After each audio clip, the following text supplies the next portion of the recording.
एक बुढ़िया थी। उसका एक ही बेटा था। वह हमेशा यही सपने देखती थी कि उसके बेटे का विवाह होगा तो बेटा और बहू दोनों मिलकर उसकी बहुत सेवा करेंगे और उसे घर का भी काम नहीं करना पड़ेगा। धीरे धीरे वह दादी बन जाएगी और उसका घर स्वर्ग बन जाएगा। आखिर वह दिन भी आ गया जब बुढ़िया के बेटे का विवाह बड़ी धूमधाम से हुआ।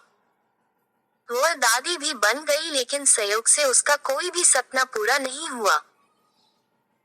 बुढ़िया का बेटा तो सुबह काम पर चला जाता और पोता स्कूल चला जाता, तब बहू उसके साथ बहुत बुरा व्यवहार करती।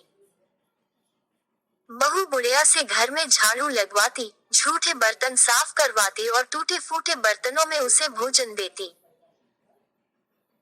शुरू में तो बहू अपने पति और बेटे के पीछे ही बुढ़िया से झगड़ती थी, लेकिन धीरे धीरे वह अपने पति के सामने भी बुढ़िया का अपमान करने लगी। एक दिन टूटे बर्तनों में बुढ़िया को भोजन करते देखकर उसके बेटे को बहुत गैख हुआ। उसने अपनी माँ का पक्ष लेते हुए अपनी पत्नी को बहुत डांटा।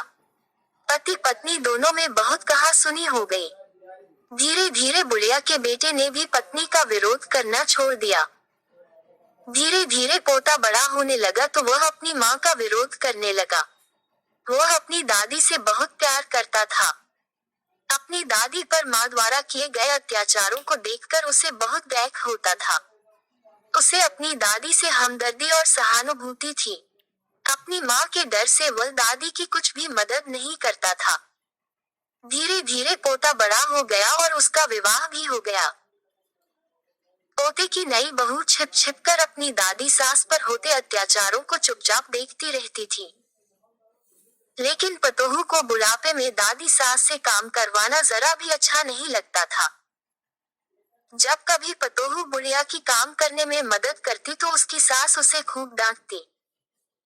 पतोहू जब कभी दादी सास को रोते हुए देखती तो उसे बहुत गैख होता था। एक बार बुढ़िया बीमार पड़ गई और परलोक सिधार गई। अब बुढ़िया की बहू पतोहू से ही घर का सारा काम कराती और उसके साथ अभद्र व्यवहार करती। जब पतोहू ने देखा कि उसकी सास दादी सास की तरह ही उस पर भी अत्याचार कर रही है तो उसने बदला लेने की ठान ली।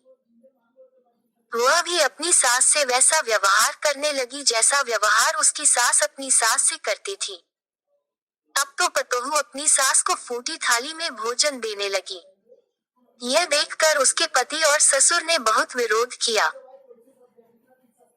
पतोहू ने अपने ससुर और पति से कहा, मेरी दादी सास जितनी मेहनती और सीधी थी जब माताजी उन्हें फूटी थाली में भोजन देती थी तब तुम कुछ क्यों नहीं बोले?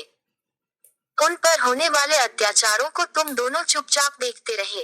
तब क्या तुम्हारे मुख पर ताला पड़ गया था? यदि किसी ने माताजी की पैरवी की तो मुझसे बुरा कोई न होगा।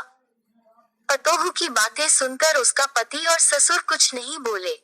उन्होंने भी उसका विरोध करना छोड़ दिया। ससुर को अपनी पत्नी के साथ अभद्र व्यवहार देखकर बहुत गुस्सा भी आता था।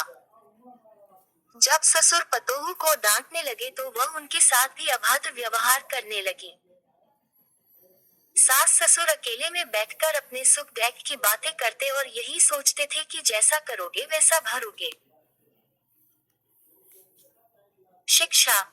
इस कहानी से हमें यह शिक्षा मिलती है कि हमें सबके साथ अच्छा व्यवहार करना चाहिए क्योंकि जैसा व्यवहार हम दूसरों के साथ करेंगे वैसा ही व्यवहार दूसरे लोग हमारे साथ करेंगे।